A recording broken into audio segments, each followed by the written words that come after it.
को विरोध करेंगे, विरोध करेंगे, विरोध करेंगे। बस्तर के जंगलों को ड्रोन हमला विरोध करेंगे, विरोध करेंगे, विरोध करेंगे। जनता पर युद्ध को बंद करें, बंद करो, बंद करो, बंद करो। जनता पर युद्ध बंद करो, बंद करो, बंद करो। समाधान पर हमला को बंद करो, बंद करो, बंद करो। समाधान पर हमला को बंद करो, बंद करो, बंद करो। भारतीय सेना वापस जाओ, वापस जाओ, वापस जाओ। भारतीय सेना वापस जाओ, वापस जाओ, वापस जाओ।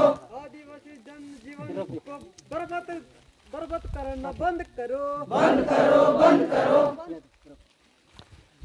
एक बार फिर से बस्तर के घने जंगलों के अंदर आदिवासियों के हुजूम और हुजूम के बीच ये नारेबाजी और विरोध। दरअसल विरोध किस बात का है?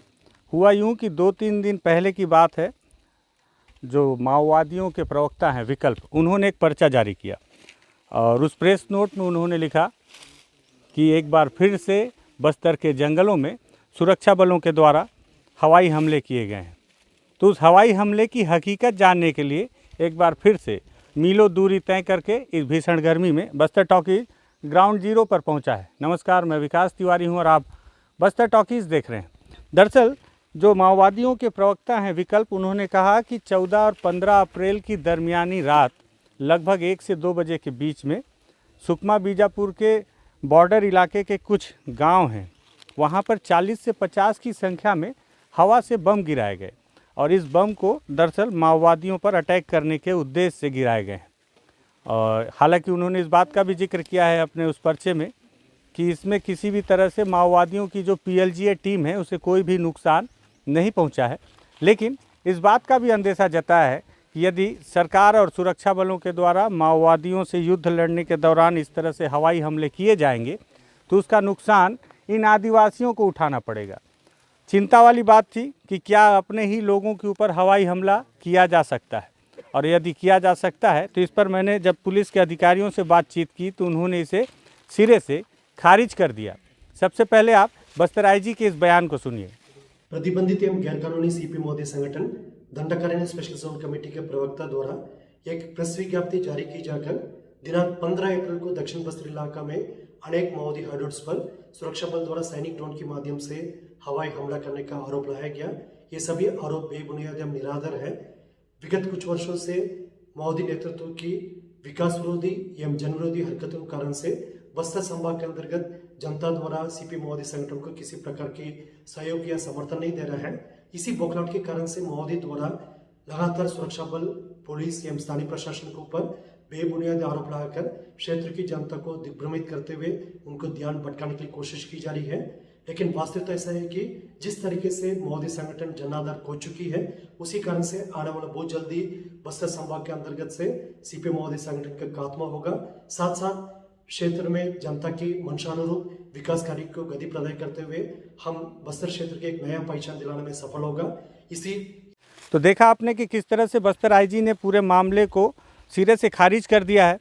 माओवादियों के प्रवक्ता विकल्प ने इस पर आरोप लगाया है कि लगभग 50 की संख्या में बम जो है बस्तर के इस इलाके के जंगलों में गिराए गए। पूरी हकीकत की पड़ताल करने के लिए जब बस्तर टॉकीज मौके पर पहुंचा तो आप तस्वीरों में देख रहे होंगे कि किस तरह से आपको छोटे छोटे गड्ढे नज़र आ रहे हैं। दरअसल इन गड्ढों में ऊपर से बम गिराए गए थे और हालांकि वहाँ पे बहुत ज़्यादा साक्ष्य नहीं मिले, और जब इन गांव वालों से मैंने बातचीत की तो इन्होंने मुझे कुछ साक्ष्य दिखाए हैं। ये देखें कि दरअसल जो हवा से जो बम गिराए गए थे ये उसके टुकड़े हैं जो बचे हुए हैं, और हालांकि इसे टेक्निकली मैं समझ तो नहीं पा रहा हूँ, लेकिन ये ज़रूर समझ में आ रहा है कि ये कोई ऐसी सामान है जो ऊपर से गिरा ज़रूर है और विस्फोट भी हुआ है इसमें, और इसमें बाकायदा आपको वायर भी मिल जाएंगे। और सबसे ख़ास बात ये जो दिख रहा है ये हिस्सा, ये दरअसल इसे डेटोनेटर कहा जाता है, और इसे जब भी बम बनाया जाता है तो उसमें विस्फोट के लिए इसका इस्तेमाल किया जाता है। आपने देखा होगा कई दफ़े मैंने आपको इसे काफ़ी करीब से दिखाया है कि जब माओवादियों के कैंप से सामान जवानों के द्वारा बरामद किया जाता है तो उसमें इस तरह के डेटोनेटर भी रहते हैं, और यही डेटोनेटर से उनके द्वारा IED बम बनाए जाते हैं। और इसे ग्रामीणों ने इकट्ठा किया है, और ये बहुत हाई टेक्नोलॉजी से बना कोई सामान लग रहा है, और इसमें यदि डेटोनेटर है तो इस बात को पुष्टि करता है कि जो भी हो ये सामान विस्फोट पैदा करने वाला था। और ये विस्फोट करने वाला अत्याधुनिक सामान अगर जंगलों में ऊपर से बरसाया गया है तो निश्चित ही तौर पर ये माना जा सकता है कि किसी भी माध्यम से इस इलाके में किसी विस्फोटक सामान को गिराया गया है। अब बात यह है कि बस्तर के जंगलों में एक युद्ध तो चल रहा है माओवादी और सरकार के बीच में, लेकिन माओवादियों और सरकार के बीच चल रहे इस युद्ध के बीच में फंसे हैं तो ये सारे ग्रामीण। और यही वजह है कि जब इन ग्रामीणों को पता चला कि कोई एक पत्रकार है जो हकीकत जानने के लिए घटनास्थल पर पहुंचा है, तो ये सारी भीड़ यहाँ पर एकत्रित हो गई। इसमें आप देखें कि छोटे छोटे बच्चे भी हैं, कुछ महिलाएं भी हैं, बुजुर्ग भी हैं और युवा भी हैं, और हर किसी के चेहरे पर एक विरोध है। विरोध ये है कि हम ग्रामीणों से क्या बदला लेना चाह रहे हैं, आखिर इस तरह से बम गिराकर आप किसे निशाना बनाना चाह रहे हैं। और हकीकत भी है कि आप यदि आसमानों से बम गिराएंगे उन जंगलों में, जिन जंगलों में आदिवासी प्रायः महुआ बिनने या तेंदू का पत्ता तोड़ने के लिए मौजूद होते हैं या अपनी दिनचर्या का सामान इकट्ठा करने के लिए इस जंगलों में मौजूद होते हैं, और आप यदि उस जंगलों में हवा से बम गिराएंगे तो उसका निशाना ये बेगुनाह आदिवासी भी बेवजह उसकी चपेट में आ जाएंगे। कुछ लोग हैं, इनसे भी बात करते हैं कि वाकई में हुआ क्या था, क्या इन्होंने देखा था और क्या मंजर था उस समय, क्योंकि पुलिस तो इसे झुठला रही है। माओवादियों का कहना है कि बम गिरा है, सामान आपके सामने है, सामान देखकर भी लग रहा है कि ये कुछ ना कुछ है तो बम से ही जुड़ा हुआ। तो भैया आपका क्या नाम है? बलदेव कुमार पड़ियाम सर। बलदेव, कहाँ है घर आपका? मेरा मेटागुड़ा में है सर। मेटागुड़म जी। और ये कौन सा गांव है? ये बोटे तोंग है सर। ये बोटे तोंग है जी। तो ये क्या है, ये सामान वामान क्या इकट्ठा किए हो? ये तो बम का है सर। तो कब गिरा बम, कैसे तुम देखे, क्या क्या हुआ था बताओ? अब रात को तो हम लोग नहीं देखे सर, हम लोग सोए थे तो रात के 1:30 बजे ये सब गिरा। अब गिरा तो हम लोग सोए थे, उठे। अब रात को 1 बजे उठ के एक तो नींद भी नहीं आया, एकदम बैठे ही थे, शायद आज कुछ होने वाला है बोल के। अच्छा जी। कितनी तो जोर से आवाज आ रहा था बलदेव? बहुत जोर से आया सर, इतना जोर से आवाज़ आया कि कान फटने जैसा लग रहा था। अरे बाप रे। तो और कोई शब्द नहीं मिला तुमको बताने के लिए, मतलब इतना जोर से? जी। अच्छा। और मतलब एकदम मन में ऐसा लग रहा था कि शायद आज तो पूरा गांव ही खत्म हो जाएगा, इस टाइप का लग रहा था सर। अच्छा जी। कितनी बार आवाज सुनाई दिया तुमको बलदेव? आज तो बहुत बार सुनाई दिया सर। क्या लगभग 10 बार 20 बार? ज़्यादा सर, 30-35 बार तो ज़्यादा हुआ होगा। अच्छा 30-35 बार ब्लास्ट होने की आवाज़ सुने तुम? जी। तो तुम्हारे घर से तो कुछ दिखा ही नहीं होगा, ऊपर से रोशनी कुछ दिखा? जी क्या? रोशनी दिखा सर, बहुत दिखा। कैसे, कैसा रोशनी दिख रहा था मतलब? रोशनी तो बहुत ज़ोर से दिखा सर, जैसे आग के समान। अच्छा जी। अच्छा, ये तुम लोग बोल रहे हो कि हवा से हमला किया गया है, तो कैसे लगा कि हवा से हमला किया गया? मतलब कुछ ऊपर से गया क्या उड़ के?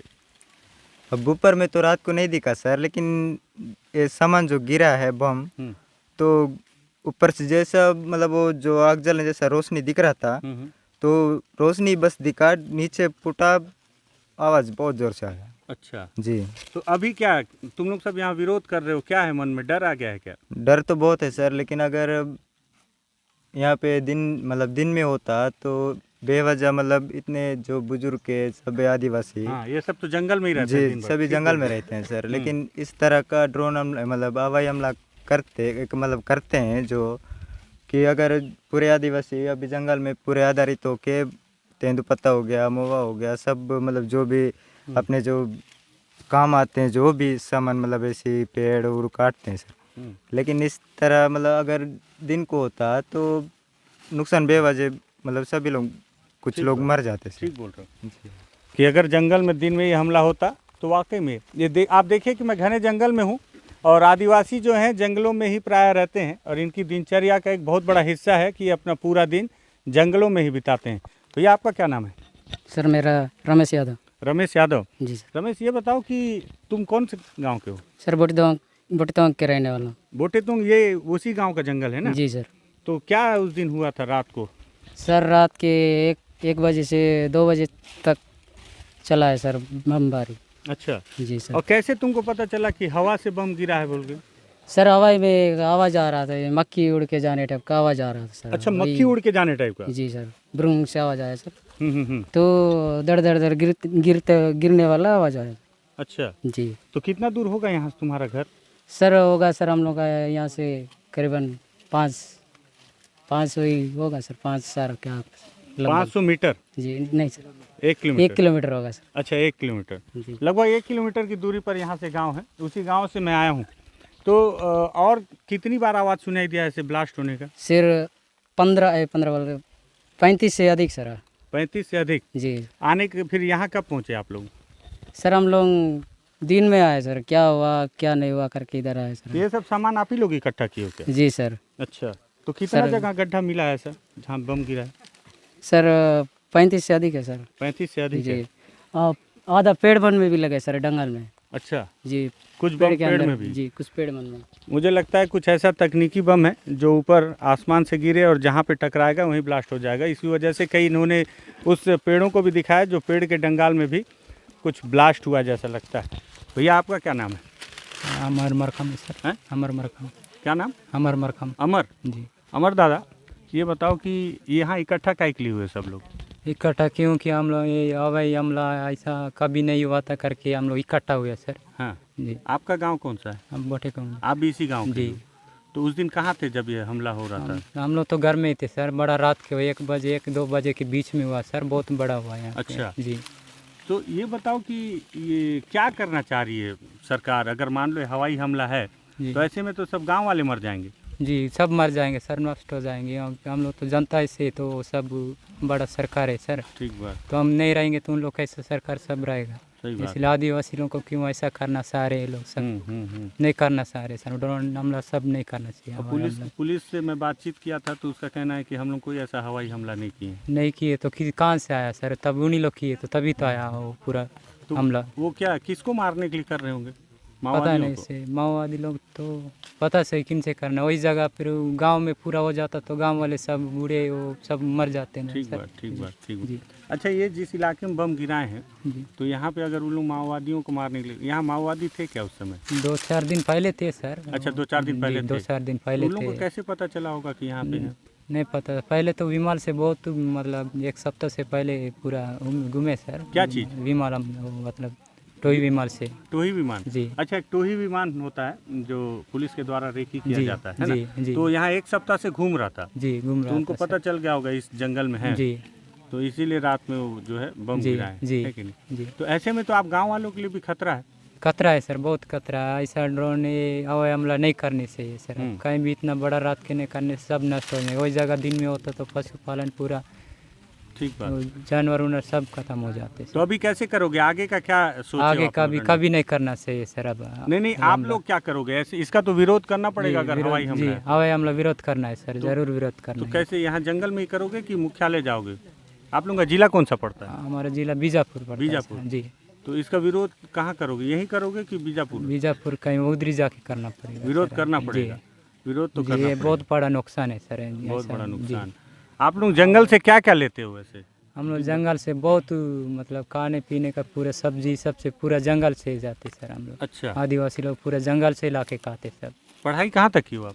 मैं पढ़ाई 10वीं तक किया। 10वीं तक पढ़े हो? जी। आगे नहीं पढ़े? नहीं पढ़ा क्यों? सर। यही मतलब हम लोग आदिवासियों से उतना नहीं होता सर पढ़ाई कुछ करने के लिए। कहाँ पढ़ते थे? पामेड़ में पढ़ता। पामेड़ में? जी ठीक है, आगे भी पढ़ना था। जी खैर, ये गांव के कुछ लोग हैं और ये भीड़ है। भीड़ की नारेबाजी आपने सुनी।